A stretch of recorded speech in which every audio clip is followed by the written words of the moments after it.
안녕하십니까. 김기문의 시사이슈 시작합니다. 오늘은 헌법재판제도에 대해서 이야기를 해보겠습니다. 오늘은 날씨가 좀 많이 풀린 것 같습니다. 기상이변이 매우 심각한 것 같고요. 그래서 우선 헌법재판제도를 보면 우리나라하고 미국이나 이런 선진국들하고 좀 다르기도 하고 또 비슷한 부분도 있고 그렇습니다. 그래서 서로 이제 공화국에 따라서 변천이 있었다라고 볼 수가 있습니다.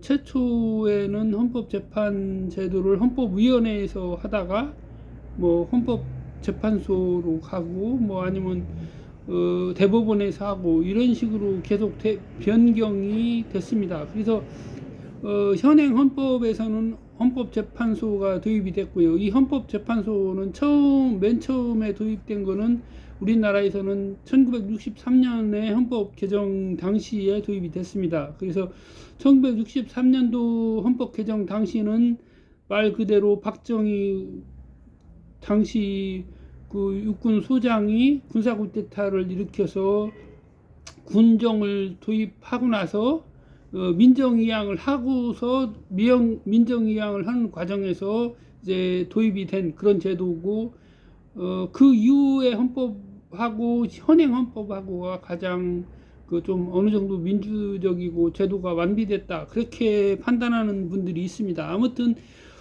현행 헌법에서 헌법재판소가 도입이 돼서 기존의 제5공화국 당시에 대법원에서 관할하던 헌법재판제도가 헌법재판소로 오면서 거기에 헌법소원제도가 도입이 되었고, 헌법소원은 이제 국민들이 자신의 권리를 침해를 받았다 하는 그런 것에 대해서 법률에 대한 헌법소원을 할 수가 있고, 이제 직접적으로 이제 공권력에 의해서 권리가 침해당했다라고 해서 청구할 수 있는 그런 부분이 있습니다. 그 사항은 대표적으로 기소유예에 대해서 헌법 소원을 하는 경우, 아니면은 교정시설의 수용시설이 너무 과밀하다 해서 하는 그런 경우가 있었습니다. 그래서 최근에 이종석 헌법재판소장이 국회의 인준 동의를 거쳐서 헌법재판소장으로 취임을 했고, 그래서 지난 12월 22일에 헌법재판소에서 전원합의체 판결을 선고를 했습니다. 그래서 오늘 그거를 헌법재판 관련된 이야기를 하게 된 거는, 이제 헌법재판소에서 조금 다툼의 여지가 있는 그런 헌법재판을 전원합의체 판결에서 선고를 했다 그렇게 생각이 됩니다. 지금 보면은요, 제가 지금 자료를 한번 만들어 봤습니다. 그래서 자료를 만들어 봤는데, 지난 21일에 그 헌법재판이 어떤 게 있었느냐 하면, 2020 헌바 374호 사건인데요. 가축 분유의 관리 및 이용에 관한 법률 제8조 제1항 위헌소원, 이 위헌소원이라는 것이 법률이 헌법에 맞지 않다, 헌법에 부합하지 않는다라고 해서 헌법소원을 하는 건데요. 전원 일치로 이제 기각 결정을 해서 위헌이 받아들이지 않았고 합헌이라고 결정을 선고를 했습니다. 그래서 제가 이 부분에 대해서 특히 문제가 있다라고 하는 부분은, 이제 헌법재판소에서 결정 주문에는 그렇게 되어 있습니다. 이제 이 결정은 쭉 해갖고 법률 제8조 1항 본문이 위헌 여부에 대해서 헌법재판소가 처음 판결한 사건이다 라고 되어 있는데, 그 앞쪽에 보면 헌법 제117조 제1항과 지방자치법 제28조 제1항에 따라 조례도 법률의 위임이 있으면 입법상을 청할 수 있다. 조례에 대한 법률의 위임은 법규명령에 대한 법률의 위임과 같이 반드시 구체적으로 범위를 정하여 할 필요가 없으며 포괄적인 것으로 족하다 이렇게 되어 있습니다. 그런데 이 부분이 특히 문제가 된다고 제가 판단을 하는 것은, 우리 헌법에 따라서 우리 현행 헌법에서 보면 제 8장의 지방자치가 정해져 있고요. 글씨가 작기 때문에 한번 안경을 잠깐 올려보겠습니다. 제 117조 제1항 지방자치단체는 주민의 복리에 관한 사무를 처리하고 재산을 관리하며 법령의 범위 안에서 자치에 관한 규정을 제정할 수 있다. 2항 지방자치단체의 종류는 법률로 정한다. 이렇게 되어 있습니다. 그래서 이 부분을 우선 한번 변경 이력을 보면요.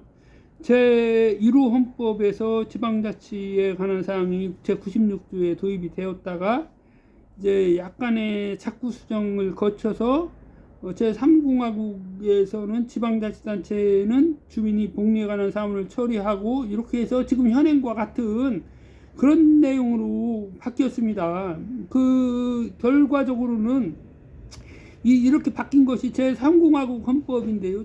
아까 말씀드린 제6호 헌법 1962년 12월 16일에 전부 개정돼서 시행된 헌법입니다. 그래서 이제 그 전에 제2공화국 당시의 헌법에는 제96조 지방자치단체는 법령의 범위 내에서 그 자치에 관한 행정사무와 국가가 위임한 행정사무를 처리하며 재산을 관리한다. 지방자치단체는 법령의 범위 안에서 자치에 관한 규정을 제정할 수 있다. 그래서 이게 각각 1항, 2항입니다. 표시는 따로 1항, 2항 구분이 안 되지만, 그래서 이 내용을 보면 이 부분에서 제6호 헌법에서 지방자치단체의 종류는 법률로 정한다라고 하고 별도로 구분을 하면서 제96조 1항, 2항을 합쳐서 현행 헌법과 같은 제109조, 당시에는 제109조 1항에 이거를 반영을 했습니다. 그래서 여기 이 내용을 보면 결국은 지방자치단체의 종류는 법률로 정한다라고 한 부분은 과거 당시에는 시, 읍, 면 이러한 지방자치가 있었습니다. 그래서 읍면을 없애고 시군, 읍면하고 이제 경우에 따라서 군이 새로 생긴 거죠. 그래서 그렇게 돼서 자치단체의 종류가 이제 시도, 시군 이렇게 된 거죠. 그래서 이거를 헌법에 반영을 한 사항이었고요. 앞서서 말씀드린 지방자치단체는 주민이 복리에 관한 사무를 처리하고 이렇게 되어 있습니다. 그래서 재산을 관리하며 다음에 법령의 범위 안에서 지방자치에 관한 자치에 관한 규정을 제정할 수 있다. 이렇게 되어 있는데요. 이제 약간 바뀌었던 부분이 그겁니다. 재산을 관리하며 거기에 콤마가 있느냐 없느냐 차이가 생겼습니다. 그런데 현행 헌법에는 그 부분에 콤마가 있습니다. 그래서 이거를 보면 어떻게 해석을 하더라도 법령의 범위 안에서 자치에 관한 규정을 제정할 수 있다. 이게 맞다는 겁니다. 법령의 범위 안에서라고 하는 거는 말 그대로 법률, 시행령인 대통령령, 시행규칙인 총리령, 국무총리가 발하는 명령을 총리령이라고 합니다. 총리령, 부령 요게 있는 겁니다. 그거 외로는 행정법이 아닌 경우에 이제 대법원 규칙이나 헌법재판소 규칙, 중앙선거관리위원회 규칙 이런 게 있습니다. 그런데 아까 말씀드린 대로 헌법재판소에서 말한 포괄임이 가능하다라고 하는 부분이 헌법에 있느냐라고 봤을 때 헌법에 없습니다. 법령의 범위 안에서 제정을 하라고 되어 있는 것이 지방자치 조례인 겁니다. 한마디로 규칙을 제정할 수 있다라고 이렇게 되어 있고, 지방자치법에 그 규칙이 뭐냐 했을 때 조례가 들어갑니다. 그러니까 그 규칙이라고 하는 거는 조례가 있고 그 조례의 위임을 받아서 제정하는 규칙이 있다 이겁니다. 그래서 그 규칙을 시행규칙과 구분하기 위해서 자치규칙이다라고 통상적으로 부르고, 내부적으로 지자체에서는 조례, 규칙 그냥 그렇게 부릅니다. 그 자치규칙이라고 하진 않죠. 그런데 어쨌거나 그렇다라고 하는 겁니다. 그러면 법령의 범위 안에서 제정을 하라라고 하는 부분을 따져봤을 때 법령에서 포괄적으로 위임이 됐다라고 하면 조례에서 포괄적으로 제정하는 것은 문제가 없겠죠. 그런데 법령에서 구체적으로 범위를 정해서 제정을 하라라고 했을 때 그 범위를 벗어난 조례다라고 하면 그것이 적법하냐, 헌법에 부합하느냐 문제가 있다 이겁니다. 그래서 이제 이거를 보면 원칙적으로 봤을 때 조례에 대해서는 헌법재판소가 관할 건이 없습니다. 왜냐? 조례는 대통령령과 조례, 뭐 시행 규칙인 그 총리령, 부령 이런 거는 대법원이 최종적인 우연 여부 심사권을 갖고 있습니다. 그렇기 때문에 헌법재판소에서는 조례에 대해서는 그 판단을 할 수가 없는 겁니다. 그러면 이번 사건의 경우에는 지방자치법에 그 위임한 지방자치법에 따라서 조례로 위임한 그 앞서 말씀드린 가축 분뇨의 관리 및 이용에 관한 법률이 포괄적으로 위임한 부분이 위헌이냐 아니냐라고 하는 부분을 판단하는 겁니다. 그래서 이 부분은 조례에서 법률에서 조례에 포괄적으로 위임을 했다라고 했을 때는 법률이 위헌 여부를 헌법재판소에서 관할을 하지만 지방자치단체에서 제정한 조례에 대해서는 뭐 판단을 할 수가 없기 때문에 논외가 되는 겁니다. 그러면은 포괄적으로 위임한 부분이 헌법에 부합하느냐 안 하느냐 했을 때 원칙적으로는 헌법에도 법령에서 정할 때는 구체적으로 범위를 정해서 위임을 해야 된다라고 하는 조항이 86조 헌법 86조에 있습니다. 그러한 사항을 봤을 때 물론 법률에서 시행령에 구체적으로 하는 사항을 위임을 하고 그 시행령에서 다시 조례에다가 위임을 했다라고 했을 때는 조금 차원이 달라지겠죠. 그런데 어쨌든 법률에서 직접적으로 조례에다가 포괄적으로 위임을 할 수 있느냐 없느냐 했을 때 포괄적으로 위임을 하면은 법률하고 동급이 되는 거나 마찬가지입니다. 그리고 법률에서 포괄적으로 조례에다가 위임을 할 수 있다라고 하면은 법률이 범위를 벗어나는 조례를 만든다라고 하면 우리 대한민국이 뭐 미국과 같은 연방제 국가가 아니지 않습니까? 그러면 법률하고 동급인 조례가 된다는 얘긴데 이거는 헌법재판소가 헌법을 제정한 거하고 똑같습니다. 어떻게 법률에 구체적인 범위를 정해서 명령에 위임을 하라고 되어 있는데 그렇다 그러면 절차상으로 봤을 때는 대통령령에 위임을 하고 대통령령에서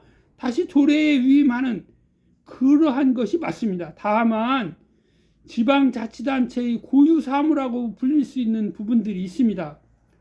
뭐 주민의 뭐 인구와 관련된 거라든가 복지와 관련된 부분. 그래서 아까 말씀드린 헌법의 복리라고 하는 부분이 그래서 주민의 복리와 관련한 부분, 재산관리에 관련한 부분을 따로 떼서 구체적으로 명시한 이유는 그거는 보다 포괄적으로 지방자치단체가 할 수 있는 역량이 있는 자치사무다라고 하는 의미입니다. 그러면 이런 가축 분뇨 관리가 자치사무냐 아니냐라고 했을 때 지방자치법에 그 자치사무냐 아니냐에 대한 내용이 있습니다. 결국은 뭐냐, 소규모 뭐 사업에 관한 사항 이런 것들은 말 그대로 자치사무로 한다라고 하는 부분이 들어가 있습니다.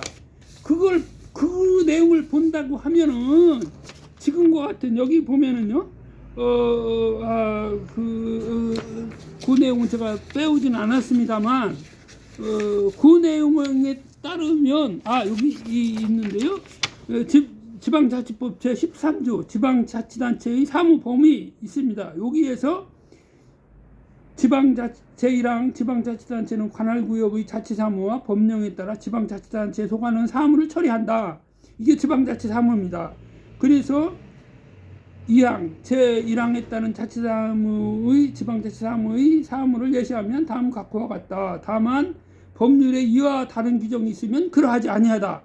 이 얘기는 뭐냐면 법률이 구체적으로 정했으면 자치사무가 아니고 자치사무의 범위로 들어가는 부분만 자치사무로 따진다 이겁니다. 그래서 3호에 농림수산, 상공업 등 산업진흥, 소규모 축산개발사업 및 낙농진흥사업 이게 있습니다. 그래서 소규모 축산개발사업 및 낙농진흥사업은 고유한 자치사무가 될 수는 있다라고 하는 건데, 문제는 앞서 말씀드린 가축분유법이라고 하는 별도의 법률이 있기 때문에 그거에 따라서 적용을 받는다. 그렇기 때문에 가축분유법에서 정한 범위 내에서 조례로 정하도록 한 부분에서는 조례의 적용을 받고, 그 외에 법률에서 더 강화된 조항을 적용한 사항은 그거를 따라야 된다는 의미입니다. 그런데 헌법재판소는 헌법에 구체적인 포괄적인 위임을 한다는 조항이 없음에도 불구하고 포괄적으로 위임을 할 수 있다라는 자꾸를 만들어서 집어넣는 거는 헌법재판소가 헌법제정 권력이나 헌법 개정 권력인 국민의회에 있다는 겁니다. 이건 이러한 헌법재판소가 대한민국에 존재할 수가 있는 겁니까? 저는 또 한 가지 헌법재판소의 결정에 대해서 의문을 제기하는 부분이 있습니다. 2005 헌마 579, 2005 헌마 763, 이거는 행정수도 특별법으로 불리는 그 법률에 관한 행정수도 이전 특별법에 관한 헌법재판소의 그 결정에 관한 사항인데요. 이거는 병합심리에서 행정수도 이전 특별법이 의원이다라고 하는 결정을 내렸던 겁니다. 헌법재판소에서 2005년 11월 24일 날. 그런데 이때 당시에 헌법재판소의 결정은 뭐냐? 수도가 대한민국의 수도가 서울이다라고 하는 것은 관습헌법에 속한다. 관습헌법은 성문 헌법에 정해져 있지 않은 사항에 대해서 헌법과 같은 효력을 갖고 있다라고 주장을 했습니다. 그래서 관습헌법을 대체하는 법률은 위헌이다라고 하는 취지가 그거였습니다. 그런데 우리나라는 성문 헌법 국가이고 관습헌법이라고 하는 부분을 인정할 수가 없는 겁니다. 왜 인정할 수 없느냐? 우리 대한민국은 1945년에 일제의 식민지에서 독립을 했죠. 그래서 1910년에 일제의 강제 합병이 됐습니다. 강제 병합이 됐습니다. 일제의 무력에 의해서 사실상 강제 병합이 됐었는데요. 그러면 조선시대에 헌법이 있었냐? 조선시대에 있었던 설사 조선시대의 수도가 서울이었다. 수도가 그때 당시에 서울이라고 안 했고 한양이라고 있습니다. 그러면 한양하고 지금의 서울하고 같은 개념이냐? 틀리지 않습니까? 모든 게 틀립니다. 그러면 성문헌법 국가에서는 성문헌법이 따라야 되고, 성문헌법이 없으면 성문헌법을 개정을 해서 결정을 하는 것이 맞고, 그렇지 않다면 법률에다가 합헌성을 부여하는 것이 헌법재판소의 판단 원칙이라고 봅니다. 왜냐? 관습헌법이라고 하는 자체가 우리 성문헌법 국가에서는 없습니다. 영국은 관습헌법 국가라고 할 수가 있습니다. 영국은 대헌장이라고 하는 그런 사건이나 명예혁명 이런 것들에 의해서 왕과 신하들이 서로 합의에 의해서 헌법을 만든 그것들이 지금까지 이어져 오고 있기 때문에 성문헌법 국가가 아니라 불문헌법 국가라고 불리기 때문에 당연히 영국 같은 경우는 그게 말이 됩니다. 그렇지만 우리나라는 1945년에 헌법이 제정이 되었고, 최소한 1919년에 대한민국 임시정부가 상해에서 발족이 되었죠. 그래서 임시정부의 법통을 개정한다라고 하는 대한민국의 그런 정신을 봤을 때 수도가 서울이라고 하는 정신이 임시정부 헌법에 있었느냐 말입니다. 없었습니다. 그런데 왜 헌법재판소는 헌법을 만드냐 이겁니다. 헌법재판소가 헌법 제정 권력이나 헌법 개정 권력이 아닙니다. 헌법재판소는 헌법을 합리적으로 판단을 해야 되는 겁니다. 그런데 지금 이런 식으로 헌법재판소가 월권을 한다 그러면 헌법재판소도 탄핵을 해야 마땅한다고 봅니다. 왜 그렇습니까? 행정법 체계는 모든 것이 법률 하의 개념으로 조례가 들어가서 행정법에 의해서 모든 국민의 기본사항이 규율이 됩니다. 그런데 법률과 동의의 조례를 인정한다고 하면 대한민국의 행정법은 다 붕괴가 돼버립니다. 이건 말이 안 되는 제도입니다. 그래서 저는 헌법재판소의 이번 결정에 대해서 탄핵을 하고 제가 국회에도 진정을 제출을 했습니다만 헌법재판소의 이러한 월권 행위와 잘못된 결정에 대해서 헌법재판소장을 포함한 국회가 준엄한 판단을 해야 된다고 봅니다. 그래서 오늘은 여기까지 하고요. 가능하다면 헌법재판소에 대해서 새로운 헌법이 제정이 된다 했을 때는 반드시 준엄한 판단을 내려서 보다 합리적이고 국민이 통제할 수 있는 헌법재판소가 되어야 된다고 봅니다. 이상 김기문의 시사 이슈 오늘 마치겠습니다. 감사합니다.